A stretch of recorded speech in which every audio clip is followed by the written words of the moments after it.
राष्ट्रीय पार्टी के प्रदेश अध्यक्ष से बात कर रहे हैं, ऐसे बात कर थोड़ा इस तरह बात करिए कि जो जो नहीं, आप जो बात कर रहे हो उसको ढंग से बात करिए, ठीक है।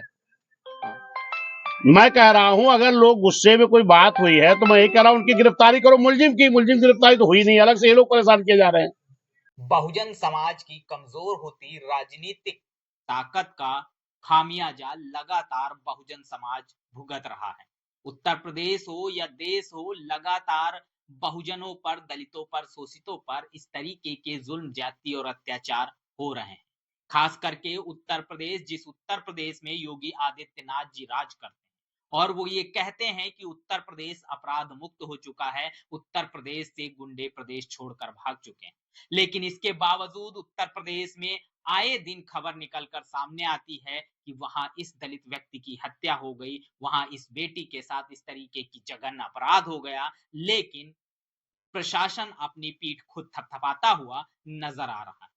हाल ही में एक खबर निकल कर आई थी, जिस तरीके से आजमगढ़ में एक पुलिस प्रशासन की लापरवाही कही जाए या कस्टडी के अंदर जिस तरीके से आपने देखा एक दलित बालक की फांसी लगाकर मौत की एक खबर निकल कर आई थी और उसमें भी पुलिस प्रशासन पर कई गंभीर सवाल खड़े हुए। अब फिर से एक बड़ा मामला निकलकर सामने आया है। कौशाम्बी जनपद के अंतर्गत कोखराज थाना आता है और कोखराज थाना के अंदर विसारा रेरी में एक दलित व्यक्ति की हत्या हो जाती है। खबर ये भी है कि उसकी जमीन को लिखवा लिया जाता है, 70 लाख की जमीन के एवज में दिया जाता है मात्र 10 लाख रुपए। पुलिस प्रशासन से न्याय की उम्मीद लगाए परिवार और ग्रामीण जन जब उस पर कार्रवाई की मांग करते हैं तो पुलिस प्रशासन द्वारा गांव के ही लोगों पर एफआईआर। बसपा सुप्रीमो मायावती जी को कौशाम्बी का मामला जैसे ही पता चलता है, वो उत्तर प्रदेश के प्रदेश अध्यक्ष विश्वनाथ पाल को निर्देश देती हैं और वो कौशाम्बी पहुंचते हैं। कौशाम्बी पहुंचकर पीड़ित परिवार से मुलाकात करते हैं और पीड़ित परिवार के सामने ही एसएचओ को कॉल कर देते हैं कि आपने जिन गांव के लोगों पर एफआईआर दर्ज की है वो न्याय की मांग कर रहे थे, इसलिए उन पर दर्ज किए गए तमाम मामलों को खारिज किया जाए, उनका नाम वहां से निकाला जाए। साथ ही साथ जो लोग इस घटना में, जो दबंग प्रवृत्ति के लोग इस घटना में शामिल हैं, उन लोगों की तत्काल गिरफ्तारी की जाए। परिवार को जो उसका बकाया है जमीन का एवज वो मुहैया कराया जाए। साथ ही साथ 1 करोड़ की धनराशि सहायता के तौर पर सरकार की तरफ से इस परिवार को दी जाए। आइए जानते हैं पूरा मामला क्या है विस्तार से। इसमें इन लोगों के जो ये एफआईआर दर्ज करने का या क्या मामला रहा है, काफी लोग ये अपना, कुछ लोग रोड पे बैठे होंगे उस स्थिति को लेकर के, तो हाँ हाँ, नहीं तो ब्लॉक करने की जरूरत पड़ी होगी तभी ब्लॉक किए हैं ये लोग। हाँ फिर हाँ हाँ हाँ हाँ हाँ, नहीं नहीं, इनको, इनके अगर पिताजी की लाश बरामद हुई है तो उस वक्त गुस्से में लोग आ जाते हैं, गांव के लोग हैं या अगल बगल के हैं। नहीं नहीं, ये अपमान नहीं है।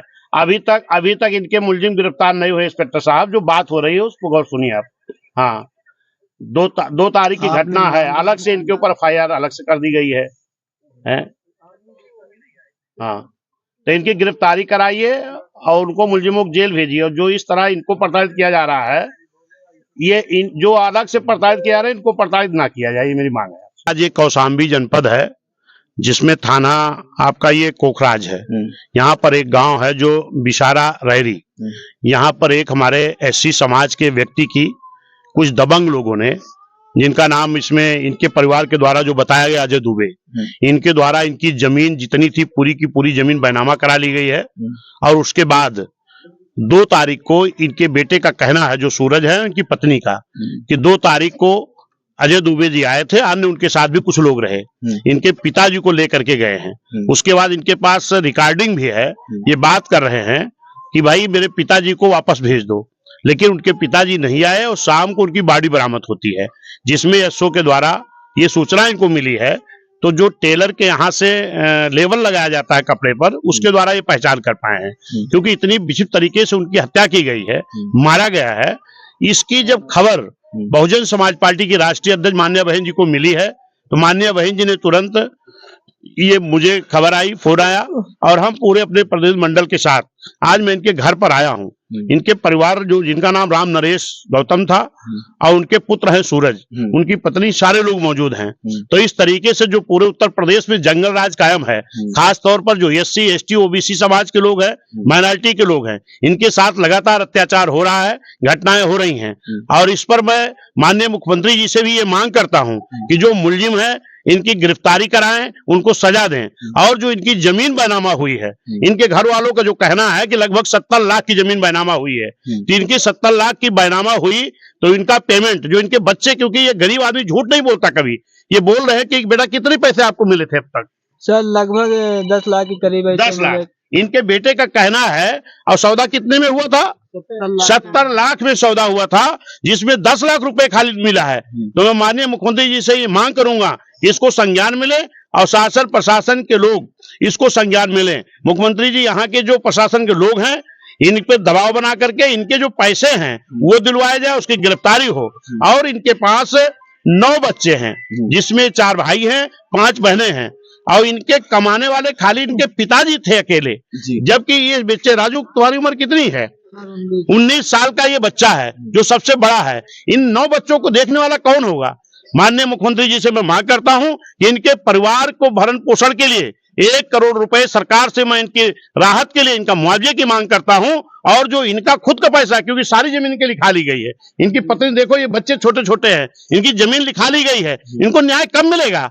माननीय मुख्यमंत्री जी कहते हैं कि इस सरकार में कोई अपराध नहीं है, लेकिन मैं तो परेशान हूं कि लगातार पूरे प्रदेश में पूरी तरह जंगल राज कायम है। अभी चाहे मैं आजमगढ़ गया था, वहां पर थाने के अंदर एक बच्चे की हत्या होती है, वहां पर उसकी पुलिस के प्रताड़ना से हत्या हो जाती है। बाद में कहते हैं कि नाड़े से फांसी लगा लिया, सुसाइड कर लिया। फिर उसके बाद बलिया पहुंचता हूं, वहां एक चौहान समाज, पिछड़े समाज की बेटी का, जिसका दोनों हाथ बंधा हुआ था और करीब 20-25 फीट ऊपर पेड़ पर लटकी उसकी लाश बरामद हुई। जब मैं बात किया वहां के लोगों से तो लोग कह रहे सुसाइड कर लिया। जिसका दोनों हाथ बंधा होगा, अगर वो हाथ बंधा तो सुसाइड कैसे करेगी? अगर सुसाइड कर लिया तो हाथ कैसे बांधेगी? इस तरीके से मैं देख रहा हूं कि तमाम घटनाएं जो अपराधियों के द्वारा की जा रही हैं, लेकिन सरकार अपराध की संख्या न दिखाई पड़े, इसके लिए सुसाइड ज्यादा दिखाई पड़ रहे हैं। इस पे मैं सरकार से मांग करता हूं, जो गरीबों के ऊपर अत्याचार हो रहा है इसको संज्ञान मिले। अभी मेरी कप्तान साहब से बात हुई है, उन्होंने कहा है कि मुलजिम की जल्द से जल्द गिरफ्तारी कराएंगे। और एक चीज ये भी होता है कि मैं देखता हूं कि जो आदमी जिसके पिता छीन लिए, इनके पिता की हत्या हो गई, इनके दुख में अगर इनके गांव के लोग FIR कराने के लिए अगर रोड पर बैठ गए तो यहाँ कई लोगों के नाम FIR कर दी गई है। इस तरीके जो गांव के लोगों के खिलाफ FIR दर्ज की गई है, बलवा दिखा करके इस FIR को निरस्त किया जाए और जो मुलजिम है उसकी गिरफ्तारी करके इनको न्याय दिया जाए, ये मेरी मांग है। लगातार जिस तरह इसका एक ही मकसद है कि जब तक बहुजन समाज इस देश का हुक्मरान नहीं बनेगा, तब तक इनके ऊपर अत्याचार रुकने वाला नहीं है। मैं तो देखा हूं कि 6-7 महीना, लगभग 7 साल बहन जी की सरकार रही है। बहन जी की सरकार में किसी भी समाज के गरीबों के ऊपर अत्याचार नहीं हुआ है, अन्याय नहीं हुआ है। लेकिन आज चाहे SC हो, ST हो, पिछड़ा हो, मुस्लिम हो या अन्य समाज के गरीब लोग हों, इनके ऊपर जिस तरह से अत्याचार हो रहा, जिस तरह से जंगल राज कायम है, निश्चित है, मुझे पूरी उम्मीद है कि आज पूरे प्रदेश की जनता मान्य बहन जी की तरफ आशा भरी निगाहों से देख रही है।